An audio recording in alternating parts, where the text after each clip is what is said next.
What up, bros? So today we're gonna be talking about Halloween. So number one, the do's and don'ts. Number two,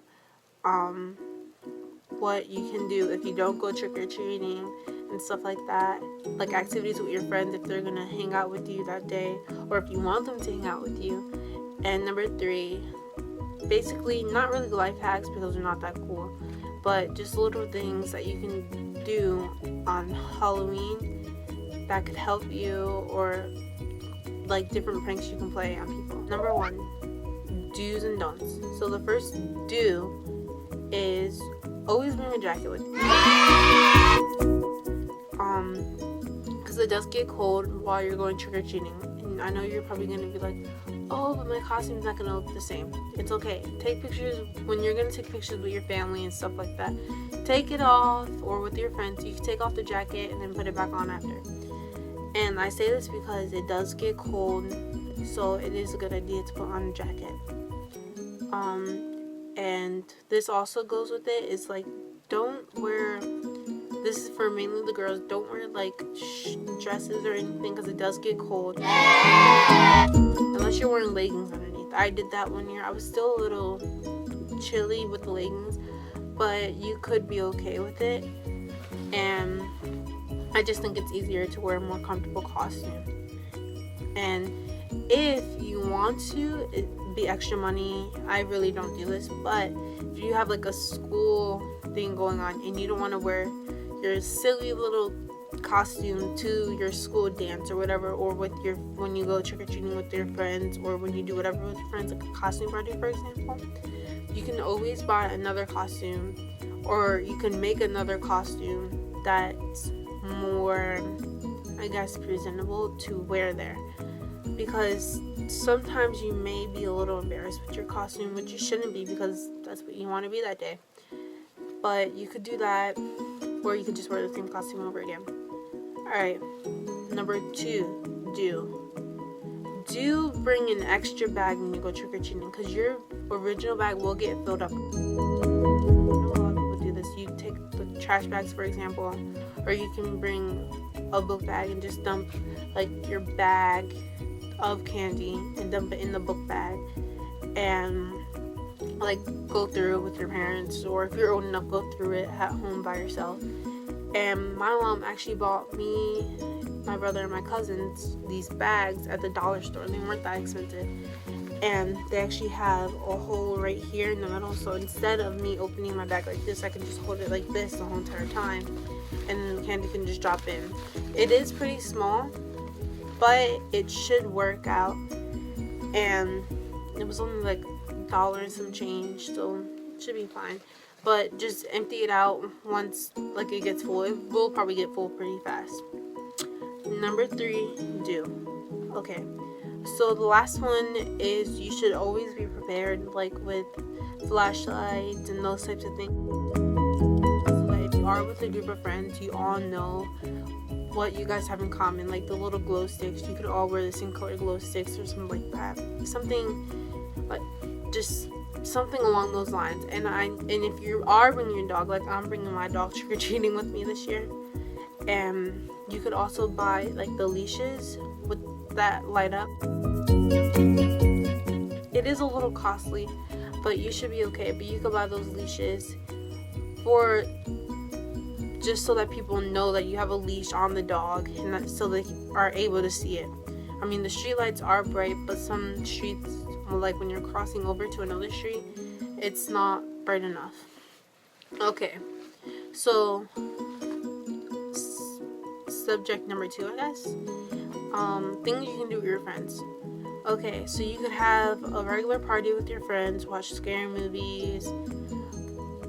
The scary movies I suggest, okay, so if you have friends that are really into those types of things, then I would suggest like watching Freddy, Chucky, those types of things.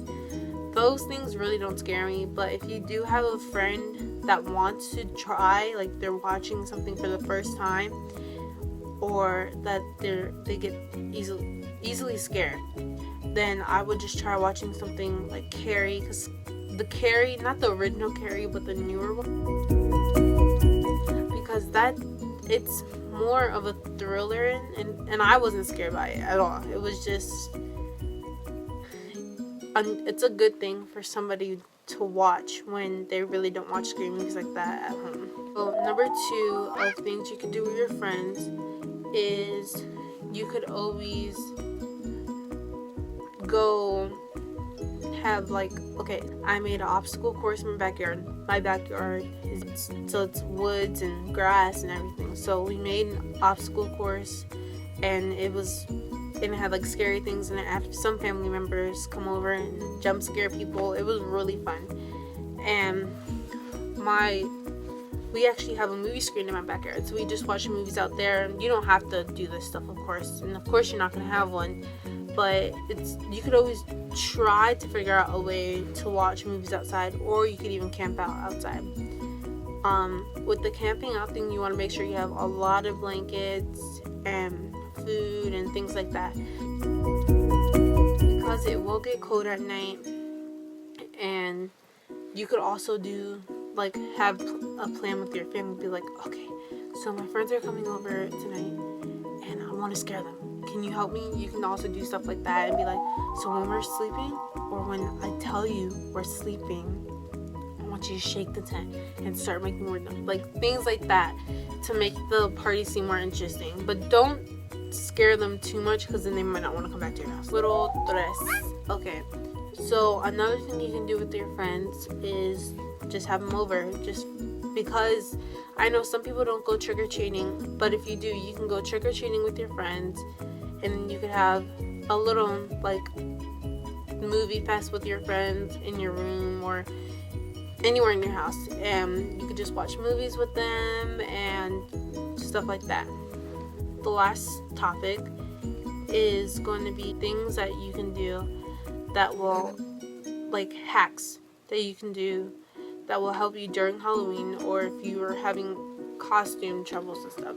So like the first, like with the trick-or-treating bag, you can buy one of these bags. This is so much easier, I think, instead of being like trick-or-treat in your costume. And I had a costume last year that was kind of hard to go like this, but you could just buy bags like this, and I got that at the dollar store.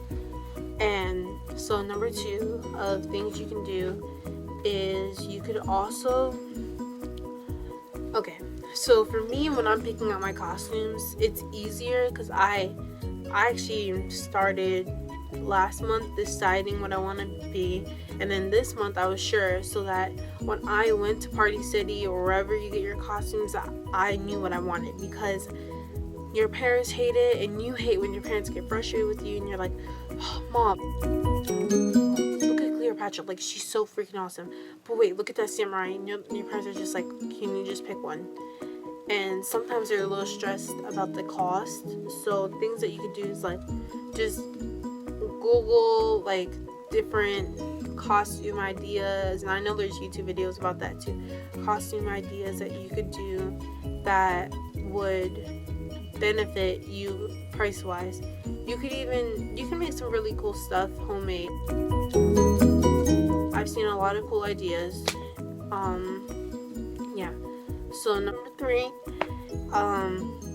you could also, for the sake of time when you're getting ready and putting on your costume, because I know the neighborhood that we've been going to the same neighborhood all throughout my life to go trick-or-treating, and they have a certain scheduled time when they, like, as soon as it gets dark, that's when they start passing out candy. And when the little kids come, they're the ones who come through first usually, but older kids are still there. But it's not like you're not allowed to be, but those are the ones who get the most candy, because they're like, oh my gosh, look at the little bumblebee and stuff like that. So costume-wise, if you're gonna do a costume that requires like a whole bunch of accessories and makeup and everything like that, you should start getting ready an hour before you leave, because you will forget to do something like, oh my gosh, I forgot to do lip liner, I don't know, anything like that. And for the guys, same thing, if you have to do like certain face paint or anything like that. And also another thing with costumes, mask. make sure that you can see through the mask. Well, I have a lot of family members that are like, this is a cool mask. You want to try it on in my head? I'm like, sure. And then I'm like, you can't see. It's okay. It's still nice, right? I'm like, bruh. Because it's like, you need to see or you're going to get hurt or something. But yeah. So those are the things you can do for Halloween that will get you prepared and ready. And they'll also keep you, it's a good price range and stuff like that. So those are things you can do. And I'm sorry if this video is boring to you, but I don't make a lot of videos because not a lot of people watch my videos. And if you have any suggestion videos that I should make, please comment below. And thanks. Bye.